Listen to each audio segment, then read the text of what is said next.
Hello, hello, merci d'écouter ce nouvel épisode du podcast en mode coach, le septième, où nous allons parler des pièges à éviter lorsque l'on cherche à retrouver confiance en soi. Et je sais là que je parle à une très grande majorité d'entre vous. Si vous écoutez ce podcast ou regardez cette vidéo, c'est sans doute que vous manquez de confiance en vous ou que vous culpabilisez de ne pas avancer assez vite ou encore assez bien, voire que vous ne vous trouvez pas à la hauteur, pas assez compétente, pas assez efficace, pas assez patati ou trop, au choix. Et je vous comprends, parce que la confiance en soi, c'est quelque chose de fondamental qui peut impacter au final tous les aspects de notre vie. Dans cet épisode, j'ai décidé d'aborder les pièges les plus fréquents qui peuvent inconsciemment faire baisser votre niveau de confiance en vous et surtout, on va voir également comment éviter ces pièges. Donc, tout d'abord, petit rappel, la confiance en soi, c'est notre capacité à croire, c'est notre croyance dans notre capacité à faire, à croire en nos compétences, notre capacité à affronter les défis de la vie sereinement, réussir, pas réussir. Et ne pas avoir confiance en soi peut au final nous coûter très cher. Je ne parle pas d'argent.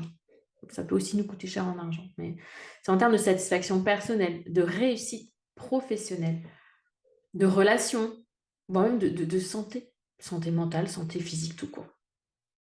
Et petite question pour commencer cet épisode en mode coach. Avez-vous conscience, avez-vous déjà réfléchi à ce que vous coûte ce manque de confiance?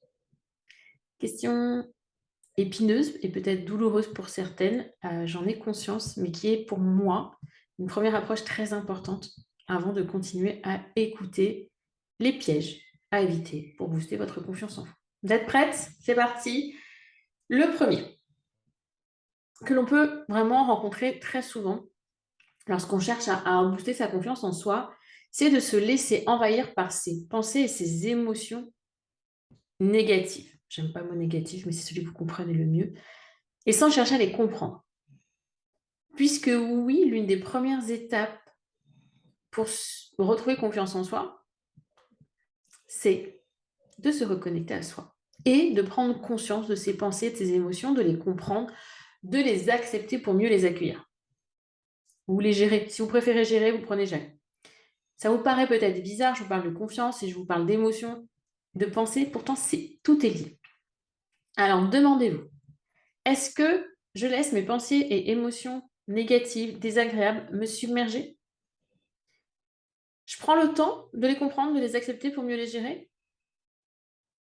Que cherche-t-elle à me dire? Qu'est-ce qui me fait réellement peur? Okay. Deuxième piège, c'est d'écouter les autres. Oui, écouter les autres. Alors certes, c'est important, bien évidemment.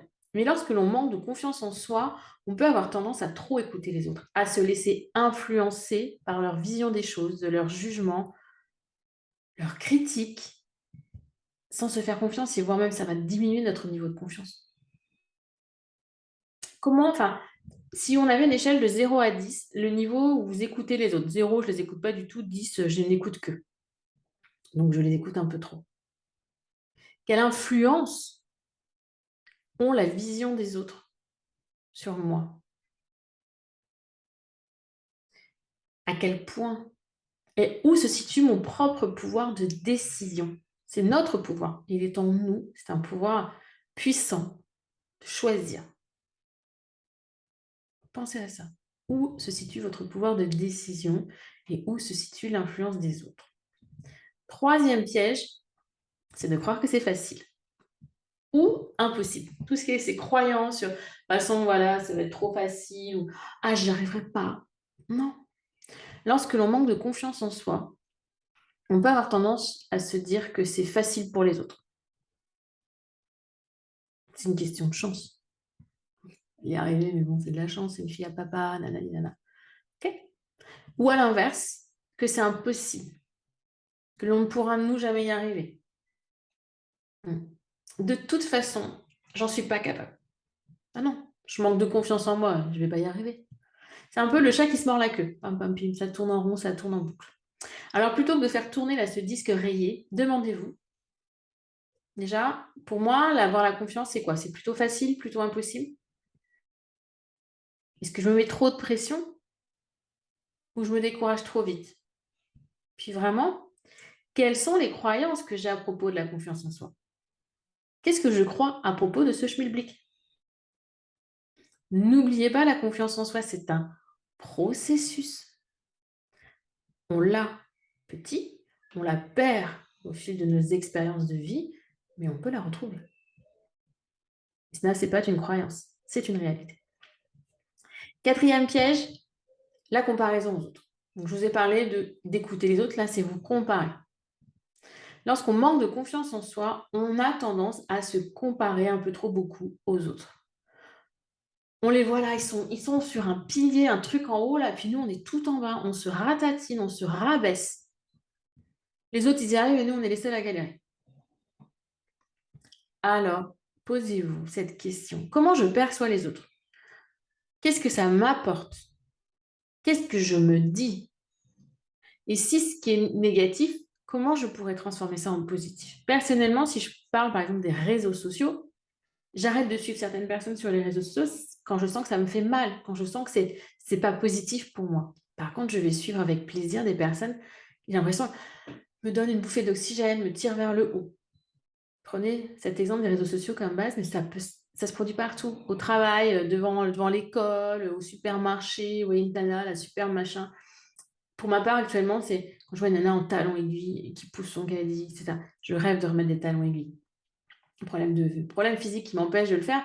Mais du coup, ça me chafouine, ça me chagrine, machin, puis je me sens diminuée. Donc ça travaille un peu, là on travaille l'estime et pas la confiance, mais toi, elle arrive à tout faire en talons, elle arrive à faire, etc. etc. Bref, fin de l'aparté personnel. Mais arrêtez de vous comparer aux autres. Ok. Je résume les 4 pièges. Se laisser submerger par ses pensées et émotions, les fuir, leur barricader la porte. Hein. On l'accueille, on gère, on les écoute. Par contre, on n'écoute pas les autres. Enfin, moins. D'accord? On sait se remettre au cœur de ses préoccupations, au cœur de ses pensées. On sait prendre les décisions en fonction de ce qui est bon pour nous et pas de ce que les autres nous disent. Ne prenez pas les peurs des autres, les doutes des autres, les expériences des autres. C'est votre vie, pas celle des autres. Toujours les autres, on a trop tendance à se comparer. Et cette notion de comparaison, on a vraiment une notion d'inégalité et on se rabaisse encore plus. Et vos croyances par rapport à la confiance, par rapport à votre vie, par rapport à votre capacité à faire les choses. Croire que c'est facile pour les autres et pas pour vous. Et que pour vous, c'est impossible. Ces pièges-là, qui sont inconscients, ils vont vraiment faire baisser votre niveau de confiance en vous. Vous pouvez travailler votre confiance en vous par la méthode des petits pas, en mode sortie zone de confort. Mais ces 4 grosses erreurs, on ne s'en rend pas compte, mais elles vont du coup contrebalancer votre travail. Vous allez beau aller sortir de votre zone de confort, mais au bout d'un moment, ça ne va pas avancer comme vous voulez. Ça vous empêche d'avancer sereinement. Alors, dans ces cas-là, généralement, vous ne comprenez pas, parce que vous faites tout bien comme Audrey l'a dit. Tout est ce qui est écrit, tout ce que j'ai dit, les bouquins, etc. Mais ça ne fonctionne pas. Alors, reconnectez-vous à vous. Écoutez-vous sincèrement et honnêtement.